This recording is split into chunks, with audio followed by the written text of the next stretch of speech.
It ain't just wide open, it's WFO. Hey everybody, welcome to a special edition of WFO Radio NHRA Nitro podcast following up John Force's 150th NHRA Mello Yello Series win. On this week's NHRA Nitro podcast, you heard Austin Prock, you heard John from the Media Center, and now it is time to hear from the man joining us now, 150 wins in the National Hot Rod Association, John Force. John, congratulations. Hey, Joe. Thanks for having me on the show. I'm a little low key. It was a long weekend. Very honored, very proud, and humbled. Like I said in interviews, I haven't really done any interviews except for at the track, and now with you, the first. It was the people around me, but it was the sponsors like Peak and Chevrolet and Auto Club and you know, Montana brand and Advanced Auto Parts, the people that gave me the money to build these teams and surround myself with the people, and all the sponsors in the past years, because there was a lot of people, sponsors, and a lot of crew chiefs that were part of the 150. And I'm just glad I got that monkey off my back, even though I got to say that monkey was part of getting John Force's head right, because I was failing, making mistakes, because I wasn't focusing on the car. I wasn't living with the car. I wasn't talking to Karate and Daniel Hood and telling them and Fabrizi what the car was doing.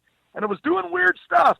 And I'm so caught up in running my companies and doing what I do. I wasn't living the car. And they got me back on track, and out of it came a win. I think we're going to be a lot better. Well, I'm excited for you, and the idea that you have been dealing with just working on the car, making the car better, I think it's going to be really good for you with these last remaining 8 races. You know, we got Brainerd, we got Indy, we got the Countdown. You've scored a lot of points this year. You've gone a lot of rounds. The only thing that hadn't happened was a race win, and you went out there to Seattle, the track that you had won the second most races of any in your career, and you go up against Caps in the final round. You beat Robert Height. Like, these were big challenges for you, and you beat them. Though going through Robert, you know, that is the ultimate test. You know better than anybody. And when you beat Robert Height this weekend, I said to myself, okay, this could be it. And it was. Well, Robert's out there with a big points lead, and I slid in the second. That could go back and forth between Ron Capps or Hagan or Tasker or anybody, Tommy Johnson, because we're all jammed up right in there so close. But Robert, he's been on a roll, and he's had issues with his car too, with the chassis. I've had issues with the chassis, and probably just not listening to my crew chiefs. I'm guilty of that, and going to the push brake. You know, they thought maybe I didn't have the strength to push the brake. I was always rolling deep, and I do sometimes, and sometimes I don't. The car controls me, and I got my focus back and got back into the game. We got into the bell housing. We got into the throttle. We got into the seat.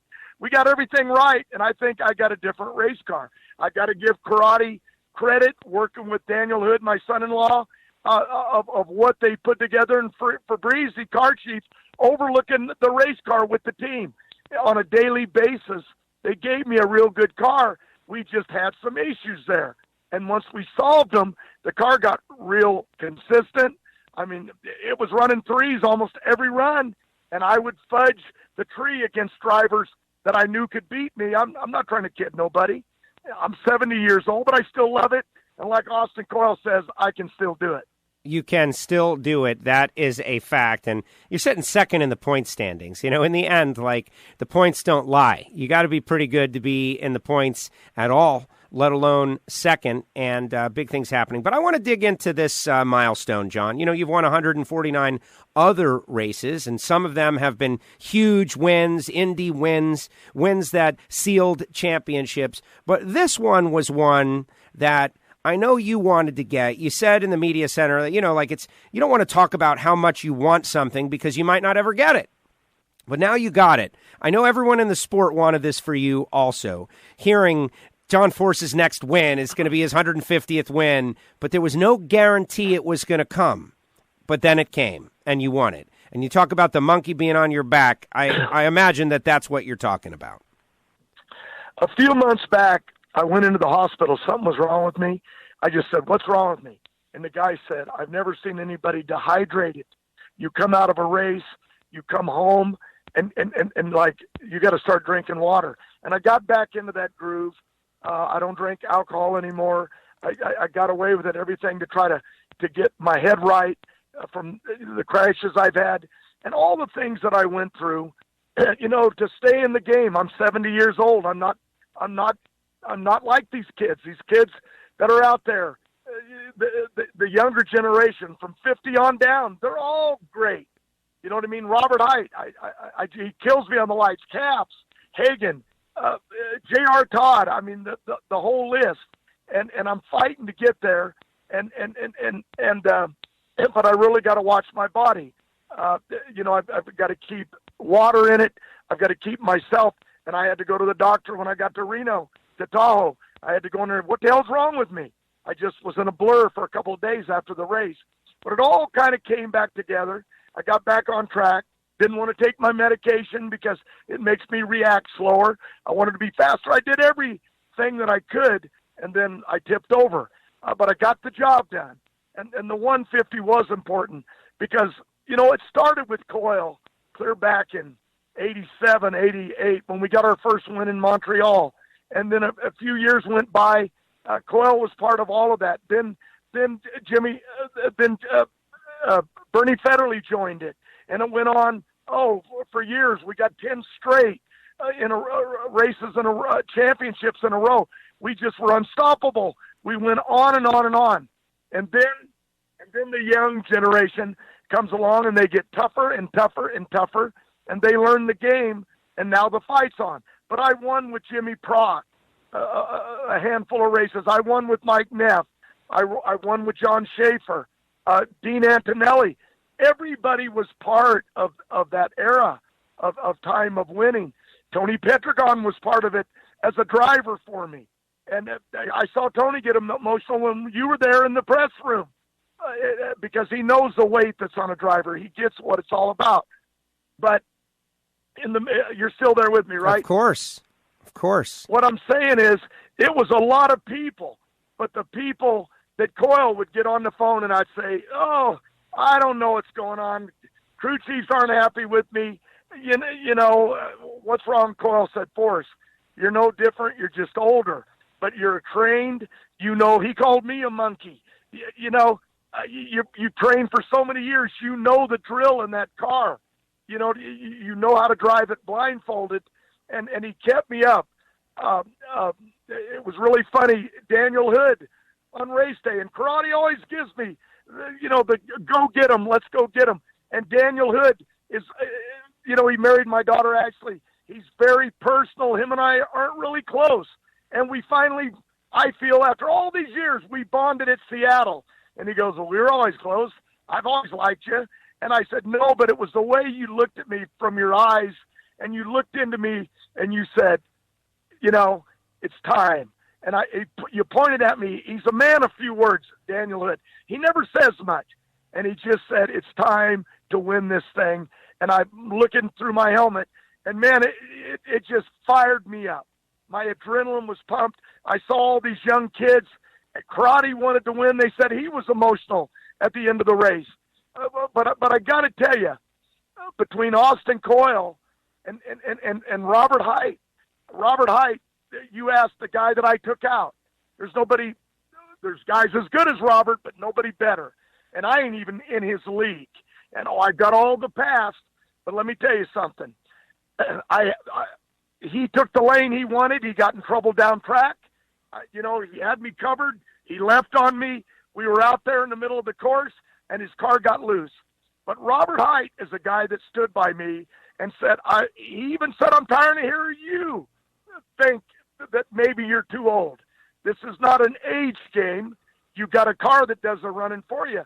And Robert, I love him to death. He stood by me. When everything was down, my team stood by me. And Austin Coyle, like, "What is wrong with you, Forrest?" "I don't know, Austin.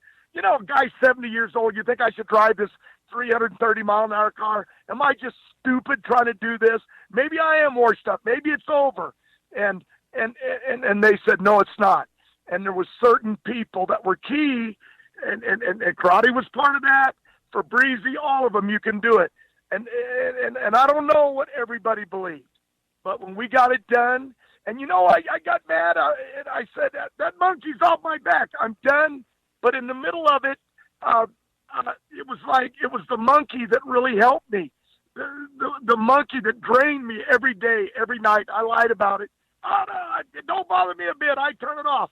I'm really good at it, but you couldn't turn off 150 because I didn't want to go out and walk out of the sport and quit at 149. Everybody hyped it. People have been carrying around signs for a year. 150. People were flying in from Chevrolet that had to be there. People were Peter Clifford and Cromwell showing up at the races to try to honor that and show me respect.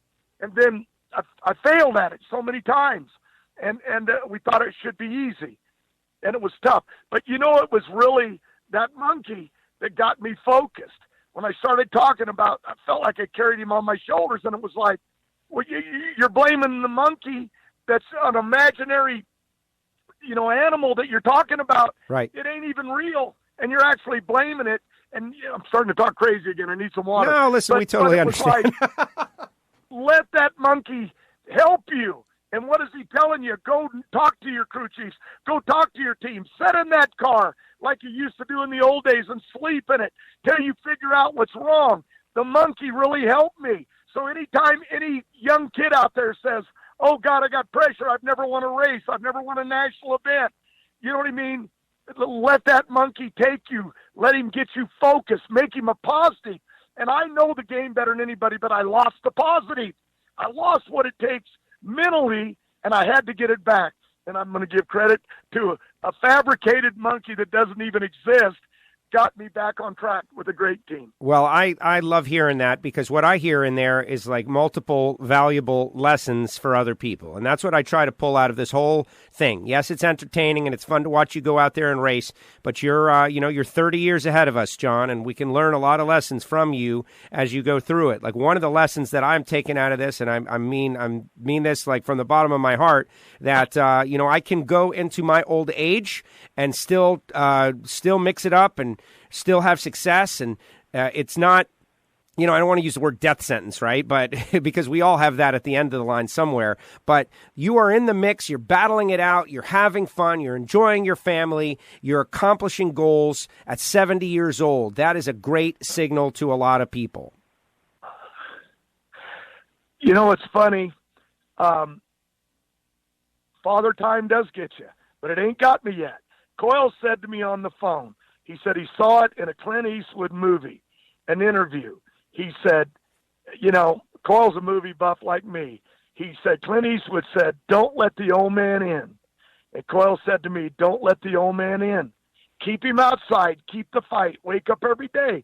And I felt I'm back on track now. I'm well. Thank you, Austin. Thank you, Robert. Thank you, everybody. I'm back on track. To continue to race. A lot of people thought when I said, I'm over this stuff, I'm done, I'm out of here. No, I meant I'm over 150.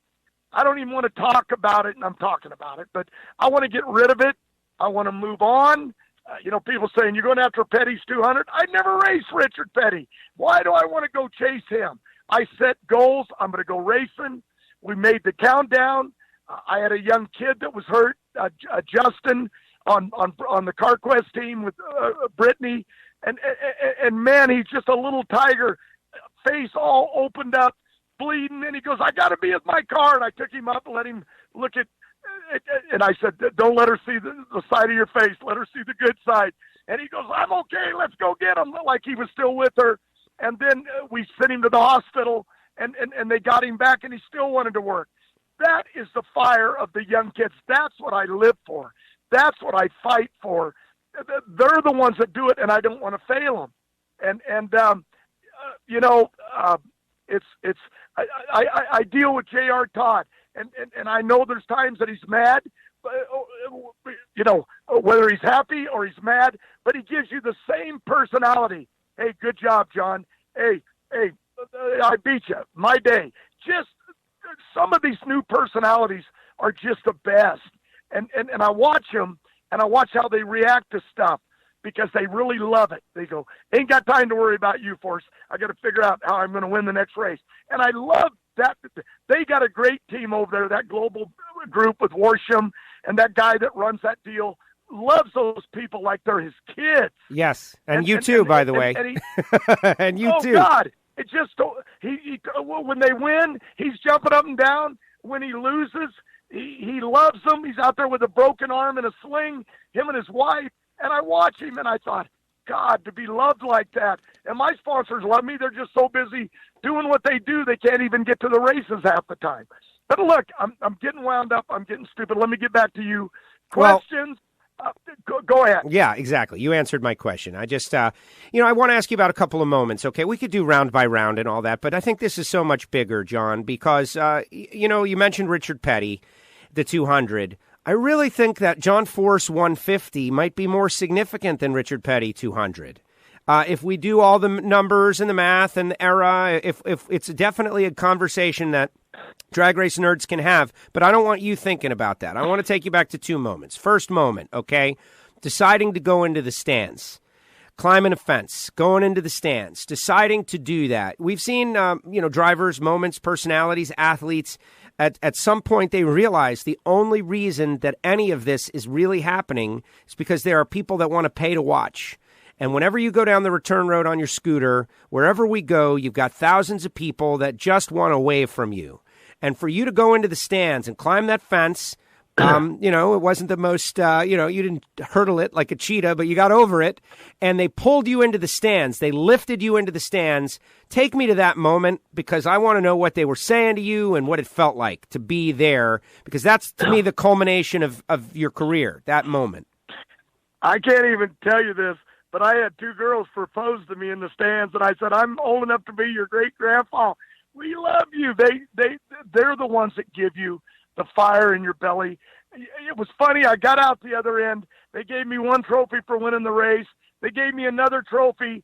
That was my Montreal win that said Montreal. I'm going to give one. I'm going to give a win trophy to Karate, to Daniel Hood, and to Fabrizi, because they lived through all of this. But I got to tell you, I'm going to get Austin Coyle 1-2 and Bernie. But I got to tell you this.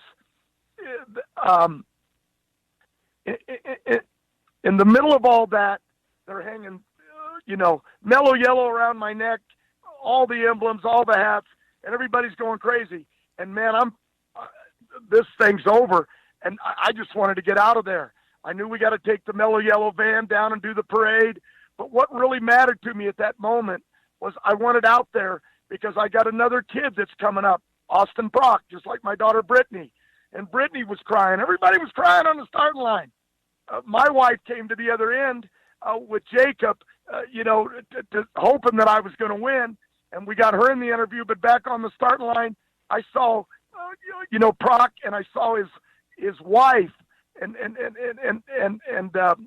the big Jim Dunn girl that dates Brock. I saw them all on TV when I won, and it was like, I got to get back up there with this kid, and that's why I jumped on my scooter and I took off. And but there's something else. In Topeka, when the doctors told me I was finished, and after my crash, you'd be lucky if you can walk, you ain't going to drive. And I said, nobody's ever going to tell me that. I don't allow that in my life. I've been through bad tough. I had polio as a kid. I've been through all of it. I've been through poverty. I went to school wearing my brother's shoes that didn't fit. Ain't nobody going to tell me I can't make it. But I remember Topeka when I won that race, when I came back and went on to win a championship. I ran to the fence to jump the fence, and I couldn't climb the fence. My legs, I had no strength, and I never made it to get to the fence. And I said, someday, if I ever do anything worth anything, I'm going to get to those fans. And that's what it was all about. But I got down on my motorcycle. I was so weak, I thought I was going to pass out. I was drained, dehydrated, and I'm standing there, and Brock goes by, and he's racing the best out there. nobody can beat the Torrance kid, the Capco team. They're just unbeatable. You know what I mean? And I'm standing there, and with God's help, and Green did a great job with that team and made that car consistent. But on that day, I think God chose for Austin Prock to win. And when he went by and the other kids smoked the tires and he won it, I just stood there, and, man, my body just healed. I came alive. I ran across the racetrack. Everyone's going nuts over this kid winning, you know, and it was his day, his moment. And then I thought, man, I feel good. I'm going, and I jumped that fence, and that's when I hit the ground, and I thought, oh, man, you're dead. They had to pull me into the stands, but I wanted to be with them. I had that energy of Austin Prock and my family around me. Adria praying I'm going to win. Courtney jumping up and down, sending me phone stuff. She's on the phone live, her and Graham. Brittany crying.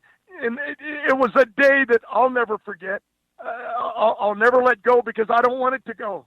You know what I mean? But in that moment, I thought I stumbled through this because I had a great car. But in the middle of it, this Prock kid wins.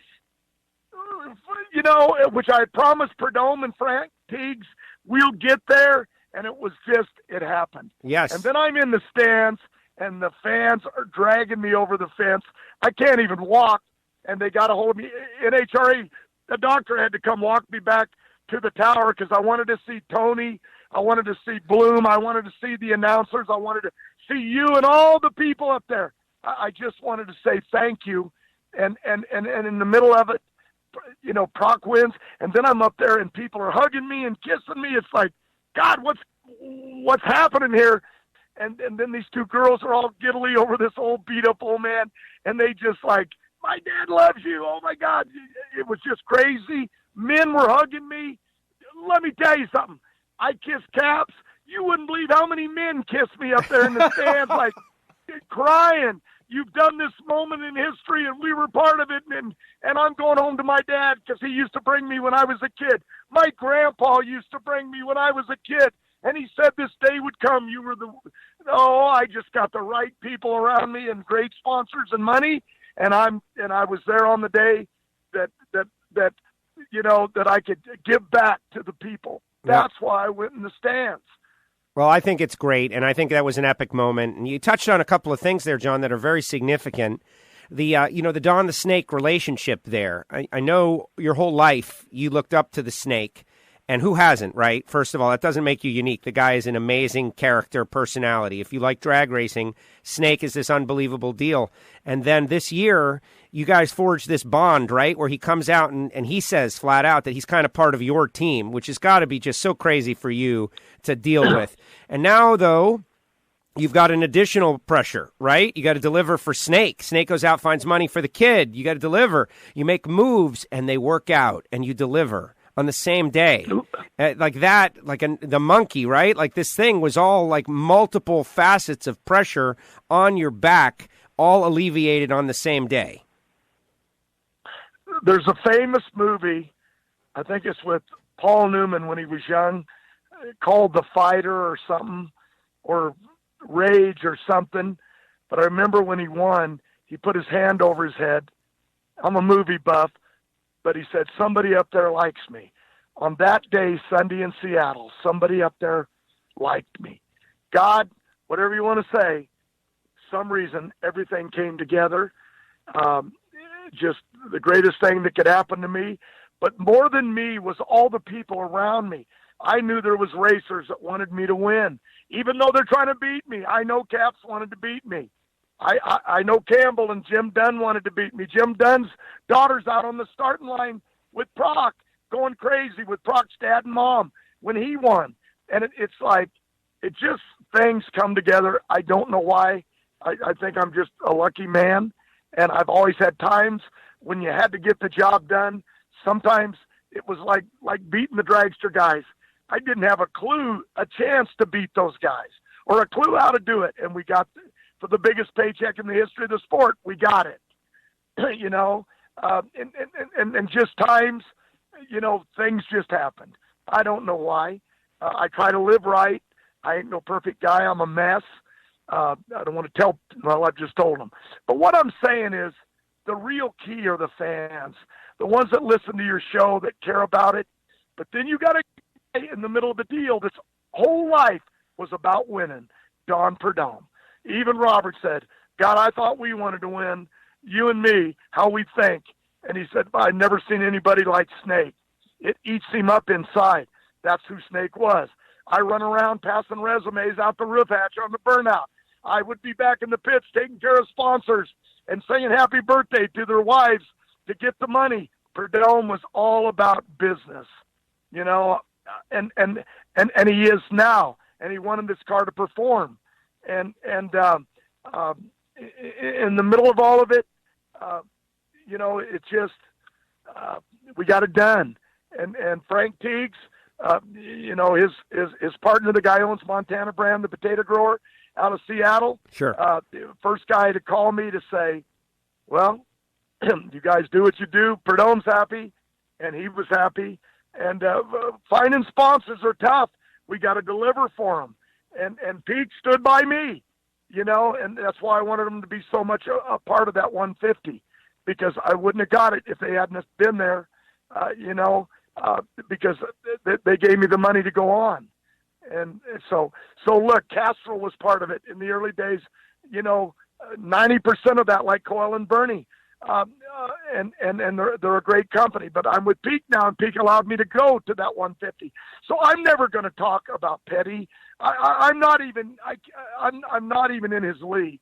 This guy is NASCAR. He's something special, like Earnhardt, and then the new ones that are upcoming, the Jeff Gordons, the Jimmy Johnsons. There's a new, there's a new world out there, and we're being replaced by these young kids that live it, that are fearless, that don't care if they die out here. All they want to do is race. And my daughter, Brittany, was driving sick all for the last 2 weekends. Denver, eyes swollen, almost shut. And I'm like, what's wrong with you? I don't know if she had food poisoning. I don't know, she broke out with hives. Everything went wrong. She's been in and out of the doctor. We took her in when we got up here. And so it all kind of come together. And I do this for my family. My grandchildren love it. Jacob was crazy. I can't talk to Mom right now.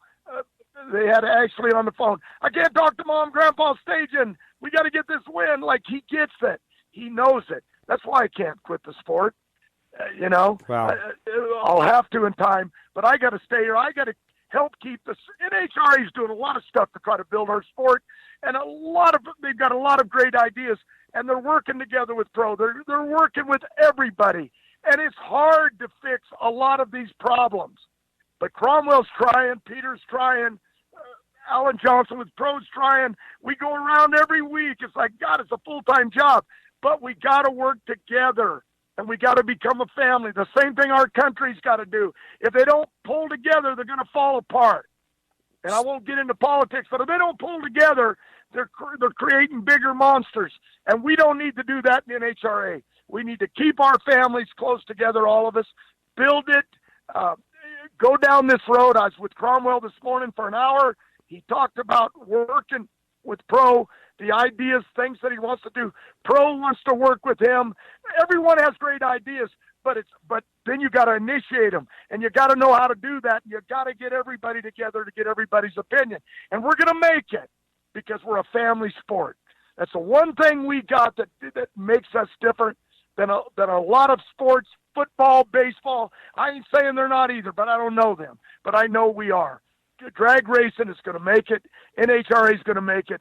We got to have more teams out here. We got to help the little guy. We got to get new players to come back. I wish the Gray family, I would personally beg them to come back in our sport. That was a young up-and-coming kid. We need him back.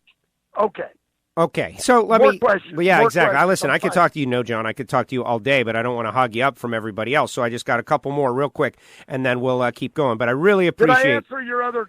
Did I answer your question on going in the stand? Yeah, absolutely. You are all over it. Okay. And I just want to tell you, though, okay, there's a little back and forth happening here. I understand why you might not understand that you are definitely directly comparable to Richard Petty. Now, you don't have to acknowledge or admit it, but that's my job. And I'm telling you that you are. Richard Petty, NASCAR 200, John Force, NHRA 150, absolutely in the same neighborhood, in the same conversation. It might not make sense to you, but I'm telling you it's true. So just sit on that for a second. All right, I want to ask you about the moment with Tony Pedregon. You decided to go into the television booth. I understand why. Those people are unheralded. They're behind the scenes. No one knows they exist, but they're the reasons that our show goes out into all these homes. And you went up. Tony is color commentary, sitting there with Brian. And you guys had this, intensely emotional moment. Tony drove for you. Tony and you have also butted heads a little bit over the past years. And you guys decided, you went there and you decided in this moment of 150 to bring him in, and he's definitely part of it. What was that? And when you came out of that moment, are you guys in a different place? Are you in a new place? What was the significance? He'll still be mad at me because I aggravate everybody. Tony was a great driver. He won championships with me, won championships on his own, and him and Dickie Venables were unstoppable. That year, they were just and what I'm saying is when I saw Tony, I love the kid. He's great for our market because he's Hispanic. I love his brother Cruz. I remember the two of them running around in Seattle when they were just kids learning how to drive race cars. That's how far back I go, And I know when he drove for me, he fought for me. He wanted me to win. He wanted to win, and we helped each other. And probably him more than me. But in the long run, we won championships, and he won. But I knew that he looked at this moment. He knows that even if he's aggravated at me sometimes because I'm so full of poop, I'm trying to clean up my act here. But I think he had emotion because he was part of it in so many. And just to have him there, have him in that moment and see his eyes and see him trying to do his job, trying to be professional, but I could read his eyes. He really cared for that moment for me. You know what I mean? He had his moments. He was a champion, and I had my moment. Okay? But understand, I've had a lot more opportunities because I've been out here 45 years. A lot of these kids came in for a period of time and chose to get out of the seat, and he went into the box. And so I even said, hey, when you want to get back in a race car, I'll find one for you because Tony's a great driver. And so what I'm saying is there was just a lot of emotion, a lot of things from our past, our fights when we went nose to nose together. Oh, he'll fight in a minute. So will his brother. They ain't afraid of John Force. They punch me in a minute. What I'm saying is they're real people. And I know sometimes people will get upset over things that Cruz says or Tony says or I say. But we're real people. We give you what we really feel at the moment. And that's all you can offer. And I'm full of so much poop. I'm trying to clean up my act. I got to apologize. I got a little over center. Okay? But we give you what's real. And I believe drag racers like Brock gives you what's real. You know what I mean? Of what they feel. Robert Height, Brittany, all the drivers. And when I looked at Caps, I wasn't trying to embarrass myself or him. I was just, for that moment, if Robert would have been there, I would have kissed him on the lips. The people, even though Caps was trying to beat me, I know he cared that I finally got it. And yet he was out on me on the lights. He was trying to get me, okay, got in that same lane, got in trouble. You know what I'm saying? And, what I'm saying is they're all the only family I got. I don't have no friends. I got the guy down at the laundry. I got the guy at the donut shop and the guy in Lake Tahoe at the laundry. They're only people I get out of my car, drop my stuff, get a coffee, and I'm back on the road. I'm at the guy at the 7-Eleven. Okay, they don't even know who I am, but they see me. Oh, you're back again. What I'm saying is certain people matter in your life. My family is the drag racing family, and they don't all love me, and all the fans don't love me. I heard a boo, and I was crushed. Like, not on this day, don't boo me. But that is their right to boo. Their right to cheer you and love you and boo you and some will love your story and some will hate your interview with me. That is the way the world is. And that's why, even though I'm no good at so, I lost my phone last week on Thursday. I want to tell everybody, if I haven't called you, that's why. They're still trying to get in my phone to figure out. I didn't even know what a cloud was. Well, didn't you put anything? Well, now they got to go rebuild my phone at Apple and make it work again because I can't get nothing out of my phone. And I got some stuff in there I need to get out of my phone. Okay. But, all right, final question before we let you go. Okay, listen, all this, all of it, from 1987 to 2019, 150 event wins. Like, is that, what about going forward, John? Like, now that you've accomplished this, I know you could not walk away sitting there with 149 wins. Like, that's crazy because it's like the final goal was never accomplished. But that's over. You've done it. Are you going to be able to just go out and not worry and enjoy whatever comes next? Now, I don't mean retirement. That's not what I'm talking about. I'm talking about continuing to race and whatever happens from here on out, whatever it is. It could be 5 wins. You could win 3 more this year. You could win the champ. Who knows? We don't know what's going to happen. But are you in a spot where you can just enjoy it now? I got a great sponsor with Frank Teagues, Montana brand, with the Proc kid. We got him the win. We have to deliver for sponsors. I've got a great sponsor with Peak. I've got years left. Robert's Long Range with Auto Club. Brittany with Advance at CarQuest. We got a lot of work to do. You got to have the money. And with the money, you hire the people. And that's what you do. I'm going to a match race. I get on a plane. We'll leave at Tahoe at 5 in the morning to get on a plane at 7 to go to Cleveland to be with Bader. Weather's good. He had some bad weather there, but he got through it. We're going there to entertain the fans, to test our cars, to make money and win a race. I am trained to win. So is Robert. So is Brittany. So is Proc. And every racer that out there. But we got some young stars coming up that I'm excited just to know. Robert Height, Ron Capps, Brittany, Proc, J.R. Todd, Tommy Johnson, Beckman. The list goes on and on. Hagen, Tasca, Wilkerson. These kids are my whole life. You know what I mean? Langdon, I spent a few days with. I got to know in Seattle. And these kids will give their lives for racing. So I've got a job to do. I got some water in me. I got my mind back on track. I got my phone back. I lost my phone. I couldn't function without it. I'm going to live this sport till I drop, as long as I can keep the money to stay in it. And I'm going to keep working, and I'm going to go after another win. I never set goals. I mean, I always set goals, but it ain't because of trying to be Don Perdome or Richard Petty. You give yourself goals so you find that fire to go after it. I'll never be Richard Petty, and I'll never be Don Perdome, no matter how many records I got. And I don't want to be. I want to chase them. That's what I got to do. And now that lineup of funny cars, I'm chasing them. And I told Brittany, you and Proc got to chase that lineup of Top Fuel. You know what I'm saying? And that's what I got to do. And that is my goal. I'm humbled by 150. It's the people that got me here. Give them the credit. Number 2, the sponsors, give them the credit. And I'll take the cheer of the crowd because they love me and they're keeping me alive. When that sound goes away, I'm a dead man. And I know it. And I ain't going to allow it to go away. If it takes me another 25 races to get a win, well, so be it. That's what I'm going to do, because that crowd makes your heart beat. It makes your body function. It makes the dreams come out of you. And every kid that races, whether it's NASCAR, IndyCar, or drag racing, NHRA, we all have that opportunity. We live in the greatest country in the world, America, and we better take care of it. That's all I got, Joe.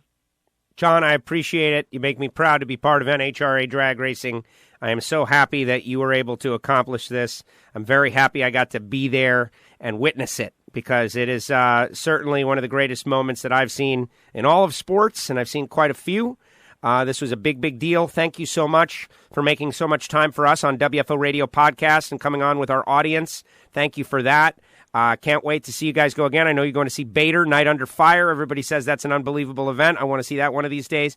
But just like that, Brainerd, Indy, Countdown, you're right in the mix. I can't wait to see what's possible. Who knows what's possible? But most importantly, 150 wins. You've got it. You've done it. You've accomplished it in a great fashion. And thank you for sharing it with us. If it wasn't for Fox, if it wasn't for the media and shows like your show that keeps us out there, the people wouldn't know we exist. They wouldn't know about 150. So thank you. Thank you. Bye-bye. Thank you, John. Take care. There he goes. American motorsports icon John Force. 150 NHRA national event wins, 16 championships, and this was truly an epic moment. I greatly appreciate John coming on WFO Radio podcast to share his behind-the-scenes thoughts of what went down. The monkey is off his back, and he's ready to go after it. Chevrolet Performance U.S. Nationals, the NHRA Countdown, all coming up. But to me, this solidifies and locks in his career with that 150-win milestone, such a big round number, and great stuff to hear John recounting all of it here on the show. Hopefully you will subscribe, or at very least stick around and check out the next couple shows in the archive. Our WFO Radio Ignition show, we discuss the John Force situation very deeply. And also on NHRA Nitro this week, Austin Prock gives his perspective of his first win. Alan Reinhart talks John Force. Bill Burgess, editor of NHRA National Dragster, talks John Force. And Matt Hartford does not talk John Force, but talks winning in Pro Stock from the cover of NHRA National Dragster, which is a big, big deal. Click subscribe, Spotify, Apple Podcasts, wherever you get your podcasts, or just WFOradio.com. The season gets serious right now. You're not going to want to miss a show for the remainder of the season. So hit subscribe, be ready for new shows, and it all happens thanks to our great sponsors who, just like John, make our show possible. Talking about Frank Hawley's Drag Racing School and the Dragster Adventure. Go to frankhawley.com to find out how you can drive a dragster. Rodax, coffeeandgrills.com. Marvin Rodak, hot sauces and spice rubs and coffee roasted fresh per your order, straight to your door. Exotic stuff, drag racing themed. Check it out, Rodax, coffeeandgrills.com. Samtech.edu, the School of Automotive Machinists and Technology. Learn to become a high-performance engine builder, machinist, CNC machinist, motorsport EFI. Those young kids John Force is talking about, samtech.edu. Train them for a career in drag racing. Magic Dry, magicdryus.com, the official organic absorbent of the National Hot Rod Association. Hangstafers, metalworking lubricants, HusseyPerformance.net, Hussey Copper Head Gaskets. Total Seal coming on board, Drag Racing Edge Magazine and EV3 Drag Racing, all supporting WFO Radio as we continue to crank out podcasts for 10 straight years. Thank you so much for listening. Thanks to John Force. We'll see you next time on WFO Radio NHRA Nitro. Android and iPhone users, download the WFO Radio app. It's sports radio for racing fans. Thank you. I appreciate it. The ultimate racing show, including WFO Radio NHRA Nitro, WFO Radio Ignition, the WFO Radio NASCAR Tailgate Party, news, videos, push notifications, and more. I just hope I'm part of it. Go to the App Store or Android Market. Search WFO Radio and download it now.